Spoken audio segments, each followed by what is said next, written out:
Tentang teori kepribadian menurut pemikiran tokoh-tokoh penting.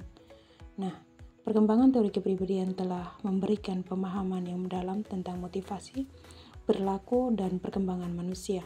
Dalam presentasi ini, kita akan mempelajari pemikiran tokoh-tokoh penting dalam bidang ini, termasuk Sigmund Freud, Carl Jung, Alfred Adler, dan Erik Erikson. Sigmund Freud menjelaskan tentang struktur kepribadian dan perkembangan psikoseksual. Struktur kepribadian menurut Freud menjelaskan bahwa kepribadian terdiri dari 3 komponen, yaitu ID, ego, dan superego. ID adalah aspek naluriah, ego adalah aspek rasional, dan superego adalah aspek moral. Nah, di sini juga tentang perkembangan psikoseksual. Di sini Freud berpendapat bahwa perkembangan kepribadian ini dipengaruhi oleh tahapan perkembangan psikoseksual seperti oral, anal, dan genital. Yang berikut tentang mekanisme pertahanan ego.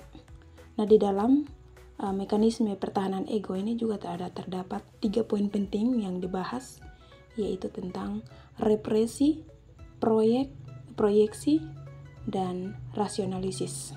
Nah, di dalam represi ini menahan atau menekankan dorongan atau pikiran yang tidak dapat diterima oleh individu. Kalau untuk proyeksi, itu meletakkan atribut-atribut negatif diri sendiri pada orang lain. Kalau untuk rasionalisis, itu menyediakan alasan yang masuk akal untuk perilaku pikiran atau perasaan yang sebenarnya tidak rasional. Yang kedua itu tentang menjelaskan pemahaman menurut Carl Jung, yaitu tentang tipe kepribadian dan ketidaksadaran kolektif. Nah, di dalam tipe kepribadian ini ada terbagi atas 2 poin penting juga ya, yaitu tentang tipe kepribadian dan ketidaksadaran kolektif.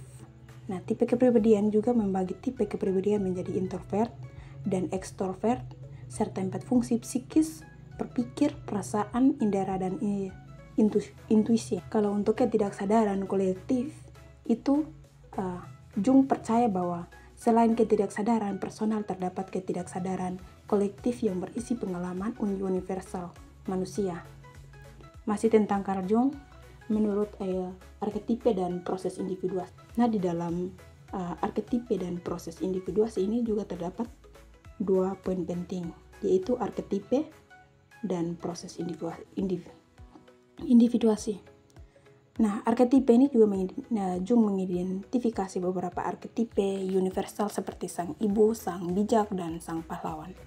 Kalau untuk proses individuasi, proses mencapai integrasi dan aktualisasi diri melalui pengintegrasian berbagai aspek kepribadian. Yang ketiga itu menurut Alfred Adler, tentang teori kehidupan dan kompensasi kekurangan.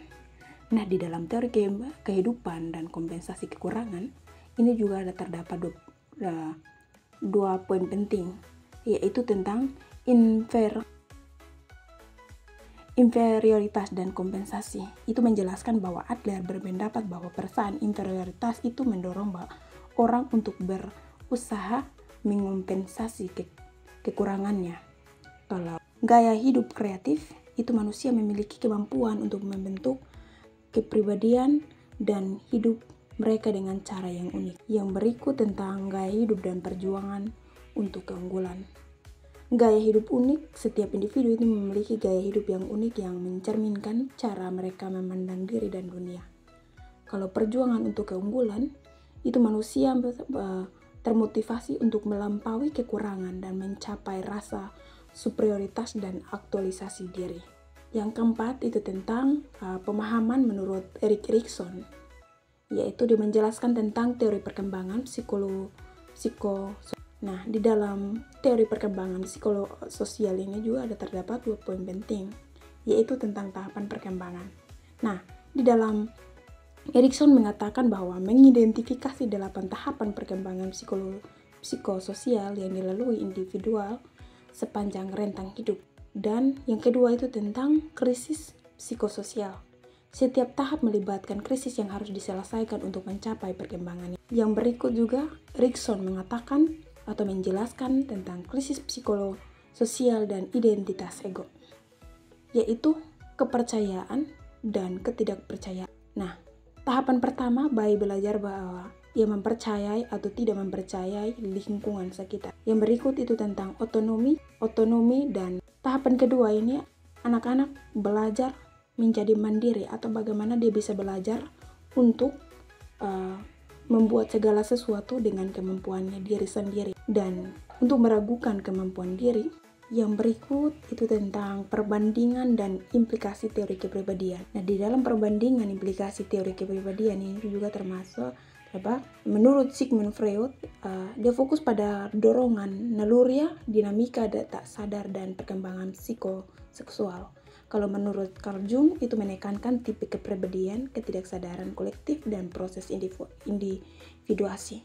Kalau menurut Alfred Adler, itu menekankan antara perasaan inferioritas dan kompensasi dan perjuangan untuk keunggulan.